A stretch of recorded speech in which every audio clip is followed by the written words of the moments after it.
हाय। आज हम बात करने वाले हैं अबाउट ऑटोमोबाइल इंडस्ट्री, एक फॉरेन कंपनी और दूसरी इंडियन कंपनी। पहले बात करेंगे टेस्ला के बारे में।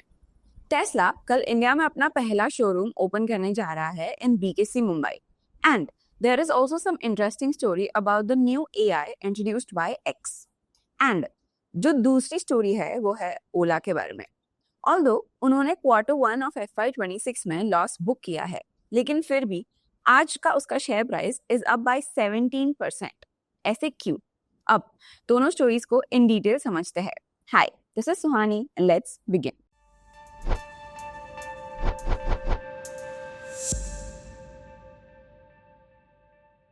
टेस्ला से इंडिया तक और XAI से AI तक इलॉन मस्क ने दुनिया ही बदल दी है। इस वीक इंडिया में एक डबल धमाका होने जा रहा है। टेस्ला और स्टारलिंक ऑफिशियली इंडिया में एंटर कर रहे हैं, लेकिन साथ ही इलॉन मस्क ने एक और बोल्ड स्टेप लिया है। उन्होंने अनाउंस किया है कि टेस्ला शेयर होल्डर्स डिसाइड करेंगे कि कंपनी को उनकी AI कंपनी जो है XAI में पैसा लगाना चाहिए या नहीं। चलिए दोनों हेडलाइंस को ब्रेक डाउन करते हैं। टेस्ला का big bang Indian entry, premium EV segment में एंट्री कर रहा है। इलॉन मस्क की टेस्ला अब फाइनली इंडिया में एंट्री कर रही है। 15 जुलाई से मुंबई के बांद्रा कुर्ला कॉम्प्लेक्स में टेस्ला का पहला शोरूम यानी एक्सपीरियंस सेंटर ओपन होने वाला है, जो भी एक मैसिव 24,566 स्क्वायर फुट एरिया में होने वाला है। सेकेंड शोरूम दिल्ली के एरो सिटी में जुलाई के एंड तक आएगा। टेस्ला ने मुंबई पोर्ट पर already 5 model Y SUVs import कर लिए हैं। साथ ही चाइना और US से सुपरचार्जर्स और एक्सेसरीज वर्थ $1 मिलियन भी लाए गए हैं। अब टेस्ला मॉडल Y एक प्रीमियम इलेक्ट्रिक SUV इंडिया में पहला प्रोडक्ट होगा, जिसका एक्सपेक्टेड प्राइस है around 50 to 75 lakh rupees, which is the ex showroom price. अब इसका रीजन ये है कि ये कार्स अभी भी CBU इंपोर्ट हो रही है। इसमें 70% इंपोर्ट ड्यूटी लगती है। पहले ये ड्यूटी ऑलमोस्ट 110% थी, जो अब कम की गई है। अगर US में कंपेयर करते हैं तो US में price is around 30 to 35 lakh rupees. India Tesla में टाटा, महिंद्रा या BYD के बजट EVs से compete नहीं करेगी। ये एक अलग नीश प्रीमियम लॉन्च करेगा। अगर लोकल मैन्युफैक्चरिंग की बात करें तो फिलहाल टेस्ला का इंडिया में मैन्युफैक्चरिंग का कोई प्लान नहीं है। मोदी गवर्नमेंट लोकल मैन्युफैक्चरिंग चाहती है जॉब्स और अफोर्डेबिलिटी के लिए, लेकिन टेस्ला पहले मार्केट टेस्ट करेगा, फिर CKD असेंबली का ऑप्शन देख सकता है फ्यूचर में, because there are some challenges which is charging infra and road conditions. Tesla को इंडिया में अपनी चार्जिंग इंफ्रास्ट्रक्चर बिल्ड करनी होगी और गाड़ियों को लोकल कंडीशन के हिसाब से अडेप्ट भी करना पड़ेगा। अगर बिगर पिक्चर देखते हैं तो इलॉन मस्क के लिए इंडिया सिर्फ एक मार्केट नहीं है, ये एक स्ट्रेटेजिक फ्रंटियर है जहां वो अपना फुल इकोसिस्टम बिल्ड करना चाहते हैं with EVs that is Tesla, internet में स्टारलिंक एंड अब AI भी विच इज XAI। अब इलॉन मस्क का अगला मूव समझते हैं। क्या टेस्ला XAI में इन्वेस्ट करेगा? इसी वीक इलॉन मस्क ने X पे which is formerly known as Twitter पर अनाउंस किया है कि वो टेस्ला शेयर होल्डर्स से पूछना चाहते हैं, क्या टेस्ला को मेरी AI कंपनी XAI में पैसा लगाना चाहिए। मस्क ने कहा, अगर डिसीजन सिर्फ मेरा होता तो मैं टेस्ला को XAI में पहले ही इन्वेस्ट करा देता। पिछले महीने एक पोल भी चलाया था जिसमें लोगों को पूछा गया था कि टेस्ला 5 बिलियन रुपीस का इन्वेस्टमेंट करे या नहीं। एक रिपोर्ट के मुताबिक SpaceX में XAI में 16,000 crore which is around $2 billion तक इन्वेस्ट करने को रेडी है। अब XAI क्या है?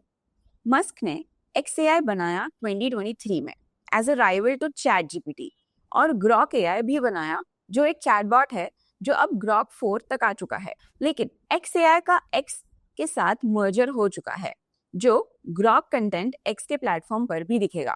अगर वैल्यूएशन की बात करते हैं तो XAI उनका AI प्लस X मतलब ट्विटर का टोटल वैल्यूएशन आता है 16.6 लाख करोड़ रुपीस का, विच इज अराउंड $200 बिलियन। अब टेस्ला और XAI ऑलरेडी कनेक्टेड है। Grok AI को टेस्ला कार्स में इंटीग्रेट करने का प्लान है। FY24 में XAI ने टेस्ला से 1,650 करोड़ रुपीस की बैटरी और सर्विसेज खरीदी है। यानी AI से लेकर EV तक मस्क अपनी पूरी एम्पायर को इंटरलिंक करना चाहते हैं।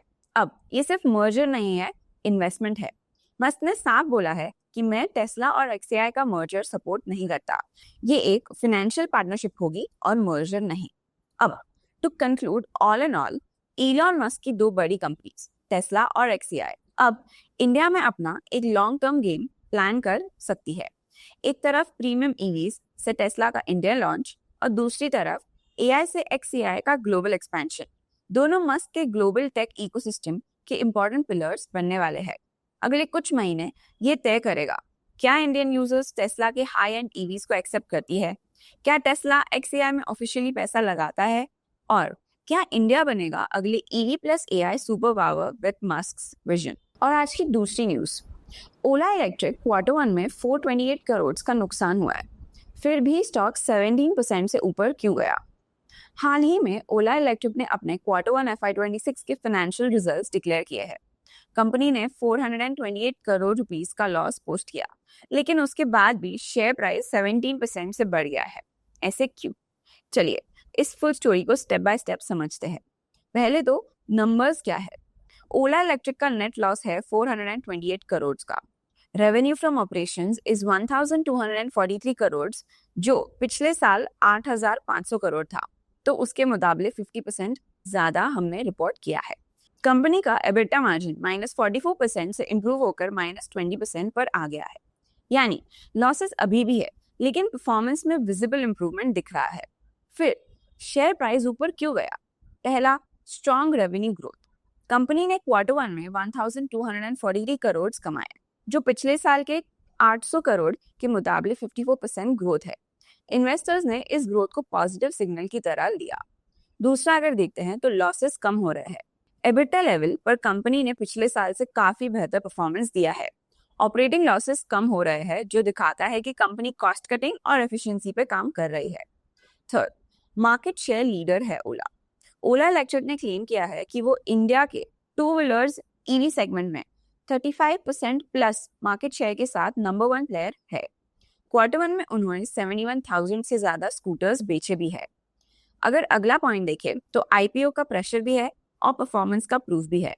ओला इलेक्ट्रिक ने दिसंबर 23 में DRHP फाइल तो किया था, बट अब जब IPO नियर है तो इन्वेस्टर्स ये देख रहे हैं कि कंपनी अपने फाइनेंशियल्स इंप्रूव करने के लिए असली में कोशिश कर रही है, तो ये एक ट्रस्ट भी बिल्ड करता है। एंड लास्टली, ऑपरेशनल एफिशिएंसी दिख रही है। कंपनी के manufacturing plant which is a future factory और डिलीवरी ऑपरेशन से अब ज्यादा एफिशिएंट हो रहे हैं। ऑपरेशनल लेवरेज का असर दिख रहा है नंबर्स में। अब अगर लॉन्ग टर्म विजन की बात करते हैं तो ओला इलेक्ट्रिक सिर्फ स्कूटर्स तक सीमित नहीं है। कंपनी फ्यूचर में इलेक्ट्रिक मोटरसाइकिल्स और कार्स भी लॉन्च करना चाहती है। उनका अल्टीमेट विजन है कि ICE एज खत्म करना, यानी पेट्रोल और डीजल गाड़ियों का जमाना बंद करके EVs का मास अडॉप्शन लाना। अब मार्केट का मूड क्या बता रहा है? आज इन्वेस्टर्स सिर्फ प्रॉफिटेबिलिटी नहीं, ग्रोथ और इम्प्रूवमेंट ट्रैजेक्टरी भी देखते हैं। एंड ओला का इस केस में स्ट्रॉन्ग ग्रोथ दिखता है, लॉसेस भी रिड्यूस हो रहे हैं and IPO is again in pipeline for the third time. यही सब रीजंस है जिनके वजह से डिस्पाइट ऑफ द 428 करोड़ का loss, stock is up bye 17%। So the bottom line is Ola electric का Q1 FY26 परफॉर्मेंस एक क्लियर मैसेज देता है। लॉसेस अभी भी है, लेकिन डायरेक्शन सही है। इन्वेस्टर्स ने इसी डायरेक्शन पे बेट लगाया है, और अगर नेक्स्ट 2 क्वार्टर्स में मार्जिन और इम्प्रूव होती है तो IPO भी ब्लॉकबस्टर हो सकता है। अब चलते हैं न्यूज फ्लैश सेक्शन की ओर, जो आपको स्कैनएक्स के न्यूज टैब के अंदर न्यूज फ्लैश सेक्शन मिलेगा। जैसे हम देख सकते हैं gold prices near 1 lakh mark, which is up by 27% year to date in 2025. The gold prices are nearing or hovering around 1 lakh in domestic physical markets, including the 3% GST. The commodity has seen a 27% year to date increase in 2025, outperforming other asset classes. The strength in the gold prices is attributed to the renewed tariff escalation by the US against key trading partners, which has increased demand for safe haven asset. इसके वजह से the gold prices में हम लोग rise देख सकते हैं। उसके बाद Brigade Enterprises approves issuance of NCDs worth rupees 15 billion rupees. Brigade Enterprises has approved the issuance of NCDs with a value of 15 billion rupees. The decision represents a significant financial move for the company, potentially aimed at raising capital or refinancing existing debt.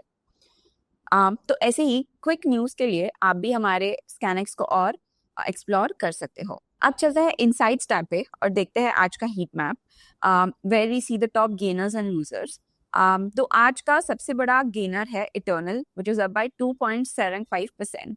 उसके बाद हम देख सकते हैं ITC is up by 0.6%, Sun Pharma is up by 0.63%, Titan is up by 1.28%, ONGC is up by 1.02%. So these have been the top gainers for today.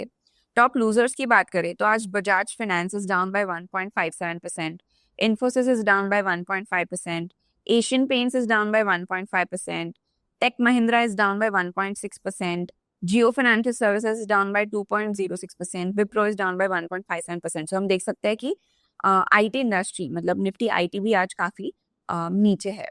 So these have been the top gainers and losers for today. उसके बाद FIDI data की बात करते हैं। As of 11 July 2025, FI ने बहुत massive selling की थी of 5,104 करोड़, whereas DI ने बाइंग की है of 3,558 crore. If you look at the MTF insights, as of July 10, 2025, the industry MTF book stands at 87,872 crores, जिसमें 5,881 करोड़ पोजीशंस ऐड हुए हैं and 5,424 करोड़ पोजीशन लिक्विडेट हुए।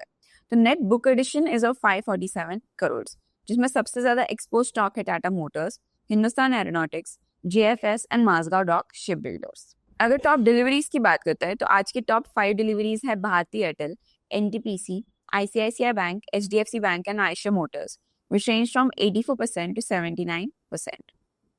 अब अगर हम डन के होम पेज पे जाते हैं, वहाँ पे की इंडाइसेस एंड कमोडिटीज का सेक्शन है। तो एज ऑफ 15 जुलाई 2025 सेंसेक्स का वीकली एक्सपायरी है।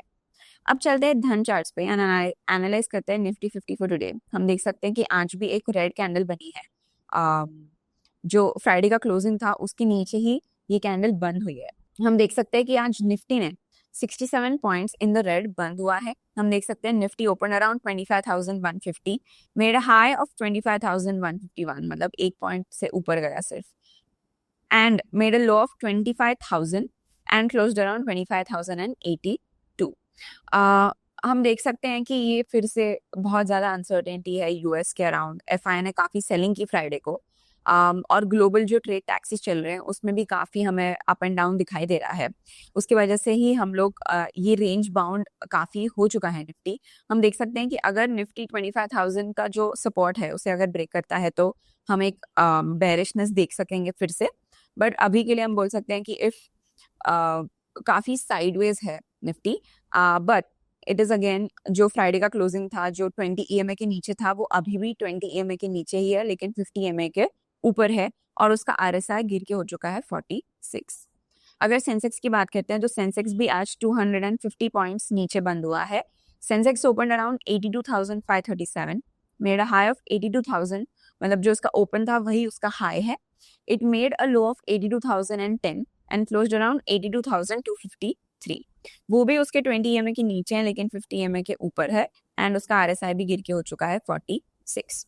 अगर इंडाइसेस में टॉप गेनर और लूजर की बात करें तो आज का टॉप गेनर है Nifty realty, which is up bye 1.39%, Nifty mid cap is up bye 1.09%, pharma is up bye 0.8%, banks PSU banks is up bye 0.7%, Nifty next 50 is up by 0.47%. So these have been the top gainers in the indices. Top losers की बात करें तो Nifty IT is the top loser, which is down by 1.11%. Sensex is down by 0.3%. Nifty 50. Fin Nifty is down by 0.19%, and Nifty Private Banks is down by 0.05%. So these have been the top gainers and losers for today. That's it for today. I'll see you tomorrow. तो अगर आपको ये video अच्छा लगे तो comments में हमें जरूर बताना. तब तक के लिए like, share and subscribe and stay updated and stay curious. Investments in the securities market are subject to market risk. Read all the related documents carefully before investing.